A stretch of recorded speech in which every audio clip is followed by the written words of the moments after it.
All right, with me is UFC flyweight contender Cody Durden, who will be taking on Charles Johnson at UFC Vegas 72 on April 29th. I appreciate you taking the time out with me today. Just wondering how are things going leading up to a big fight this weekend. Going great. I had a great fight camp. Went down to Coconut Creek for 5 or 6 weeks, and really put in a lot of growth this fight camp. Didn't miss a practice. I'm at my best right now, and here we are, 6 days away from the fight, and I've started cutting weight, and I'm gonna be on weight. It's gonna be a great fight. Can't wait. Absolutely, man. And, talking about that growth, right? You are now on your first winning streak inside the UFC. I want to know, like, what are your thoughts on getting a big win against a killer like Colas Mota and, finally getting some momentum in your UFC career? Oh, it's been great. I've won three in a row at the Apex, and man, I really feel at home in that cage at the Apex. I think this is my sixth time fighting there, so I'm really used to it. And yeah, I mean, going back to the last two wins, man, incredible knockout June 25th, and then Carlos Mata dominated all three rounds. Well respected champion of the LFA. But I mean, he came in there and he popped. He tested positive for PEDs. So yeah, it kind of I'm grateful for you saw because even the playing field, and guys that want to take PEDs and perform at a higher level when all you got to do is work for it. Yeah, I mean, and granted, like his stature, he's not a small flyweight. Do you think, maybe what he was taking helped him, get to 126 pounds on just, a couple of days' notice? I don't think it helped him make the weight. I know 100% it helps with recovery and the endurance. I had a full fight camp and I was firing on all cylinders, and he didn't slow down much. But like I said, it didn't help him though. Got in there and down with my right hand, and pretty much mauled him the whole fight. Couldn't get up.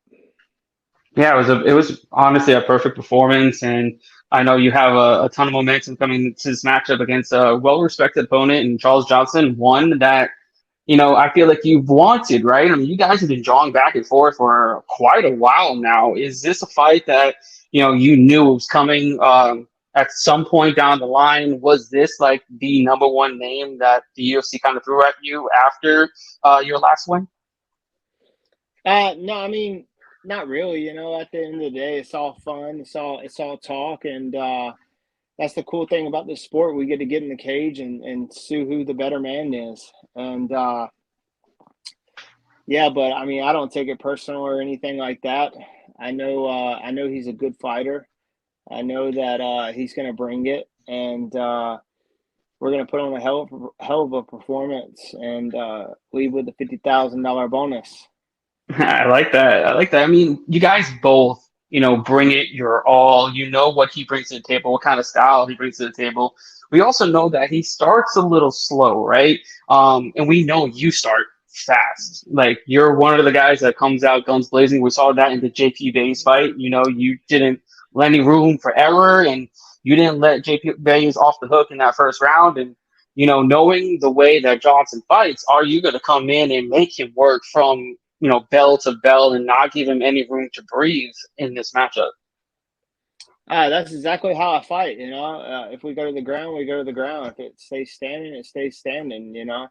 But once I land my right hand, everybody's game plan is gonna go out the window, man. I'm telling you, I really got a lot of growth this camp, and I'm coming into my prime. I feel, and yeah, man, I think I'm a level above them, and it's gonna be a good fight, though. I'm gonna come Absolutely. out with the victory. That's what I like to hear. Talking about that fight cam, right? Knowing that Charles Johnson has a very funky style, right? He's not your typical flyweight. He's very tall, long, lanky, uses combinations very well. He's very quick on his feet, decent, takedown defense. Who have you been working with over down here in American Top Team to get you, ready for someone of Charles Johnson's style? Oh, I've been working with my buddy Juan Porta. He's a flyweight. I think he's 22 wins, 7 losses. Been working with Adriano Morez, Pantoja, Zoglis, and really those have been my main training partners this camp. I did Danny Sabatello as well. I worked a lot of wrestling with him. So yeah, I mean this guy Charles Johnson, he's not going to show me something that I haven't seen before. I've trained with the best, and I know how to compare against them. And I'm looking to climb the ladder and fight a ranked opponent after this one. Yeah, do you have like what are your expectations coming into this fight and then your future thereafter? You get a big win, right? That's three in a row. You're talking about a ranked opponent. I mean, who might you have your eyes set on? I know it's kind of too far in advance and you want to talk, you're just thinking about Johnson right now, but if you had to choose the cream of the crop, getting into that top 10, top 15, who might you like to, throw down with? Well, I mean the timing is everything. So depending on what rank they are, depending on where they're at in the standings, and I don't really have a name in mind. I just want a number by my name, and that's what you got to do to get one. You got to fight somebody with a number by their name. But as far as a specific opponent, I haven't looked. I'm not even thinking about that, man. I'm thinking about 6 days from now, Saturday, Charles Johnson, and making him pay for everything he said, and really getting in there and making a statement. Yeah, man, it's going to be an absolute banger. We have the flyweight championship is on the line. One of your training partners is fighting for the title. Brandon Moreno facing Alexandre Pantoja. Yeah. How do you expect that fight to go? Obviously, I know you're probably going to decide with your teammate, but like, how do you expect that fight to go? I mean, it's a great fight.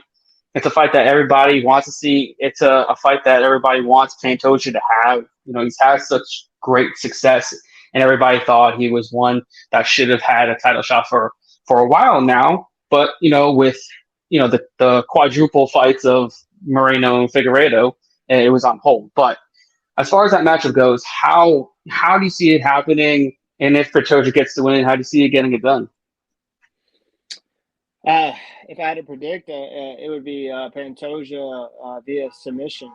He's got 2 wins over Moreno right now, and Moreno's fought the same guy the last 4 fights, I think. And I think Pantoja, man, he's game. I think he just turned 33 or 32.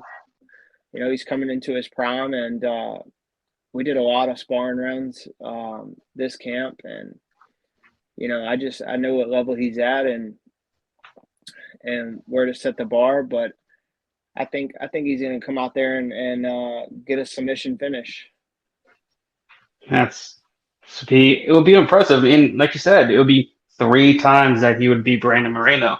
We'll see if he has his number, come May 6th. I mean, I'm sorry, July 9th. That's gonna be a great fight there. But like, how does it feel to know you that you're training with the best of the best, right? Does it feel like training with them helps you get to their level, helps you get to a championship level like Pantoja? Oh, absolutely, man. I mean, you're only as good as you know, you're only as good as who you train with, and uh, every round down there, I was with a high level guy, and man, just I found so much growth this camp, and there's little room for error and mistakes, and yeah, I think it's phenomenal. All right. As far as this matchup goes, right? how do you see yourself getting your hand raised? Are we looking? You're gonna come in there, throw that right hand like you've been talking about this whole interview, and put him away, or you're just gonna completely dominate him from bell to bell, or doesn't really matter as long as you get the hand raised and get the job.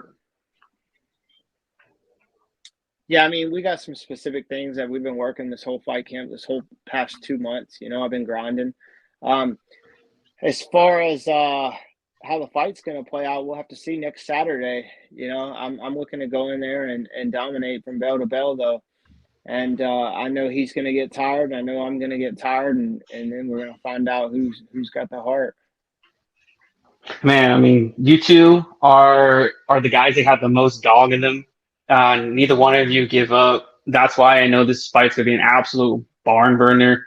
And me and all the fight fans are definitely looking forward to this. It's on the great card. It's headlined by Ricky Simone and Song Yudong. I'm looking forward to that. But I know I have one fan question out there from your boy Forrest Daniels that wants to know a little bit more. He says he wants to know who has your toughest test to date has been. I would have to say Chris Gutierrez, up a weight class, 6 day notice. Um, I learned a lot that fight. I ended up getting a draw on my UFC debut, up a weight class. But yeah, man, it was just a tough fight, and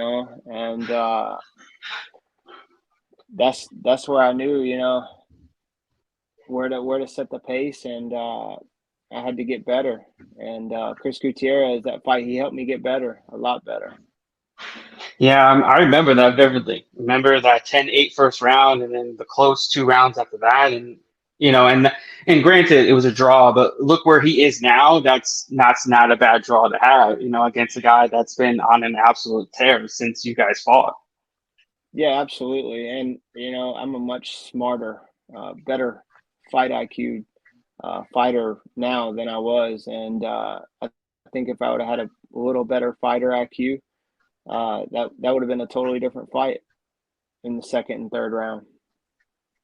Yeah, and that's where the growth happens, right? Like you've been saying this entire interview, you've grown since that fight. You've grown through every win, every loss, and you've just gotten better and better. And right now, it looks like you're peaking. You're peaking at the right time. You're getting a full head of steam ahead of you, and you got this great fight coming up, great opportunity to really put your name on the map and show people that you are, you should be a ranked contender. But yeah, I appreciate you taking the time out here with me today. But before we go, I want you to shout out all your sponsors, and I want to give the floor to you to let people know, who they should follow, who they should buy some cool stuff from, and yeah, I appreciate it, man.